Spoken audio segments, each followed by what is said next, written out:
The capital city may become the first in the state to adopt what's called energy benchmarking after state lawmakers approved a similar measure this past session. 13 News reporter Larissa Casillas has what this is and what it could mean for residents. Larissa.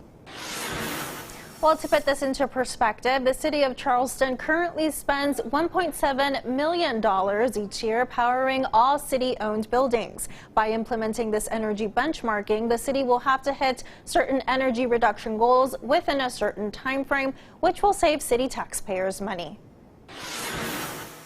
This past legislative session, the state passed a bill to make state buildings more energy efficient. Now, the City of Charleston wants to do the same. The energy benchmarking ordinance came from the city's newly formed Green Team. It will require the city to cut its energy use by 25% by the year 2030. That the city takes a look and first figures out how much are we spending in each building, how energy efficient is each building. Emmett Pepper is the president of the city's Green Team. He says there are many ways to make a building more energy efficient, from solar panels to new lighting to new heating and cooling systems, and making sure the buildings are sealed properly. Sometimes you'll find that the ductwork is leaky, and so you're heating an area or cooling an area that nobody is. By doing so, it will mean less burning of fossil fuels, but it will also translate into an annual savings of nearly $500,000 for taxpayers. This also creates a lot of jobs. So these are jobs that have to be done here. You can't have somebody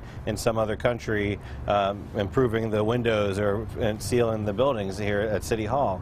I think it's a fantastic idea. Charleston resident Steve Wellens is way ahead of the city with energy reduction at his own home. His home is what can be called a passive solar house, with insulating earth on 3 sides of it, solar panels that give him all of the energy he needs, 2 electric vehicles which he charges from the surplus energy from his panels, a sustainable garden, and a wood-burning stove. Wellens says he does all of this for the moral aspect of not burning any more fossil fuels, but it also saves him money.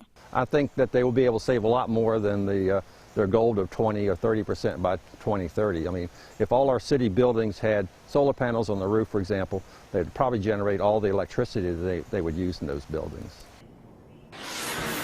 And the ordinance will be voted on this Monday by the Building and Facilities Committee. If passed, it then goes to the full City Council for a vote. Larissa Casillas, 13 News, working for you.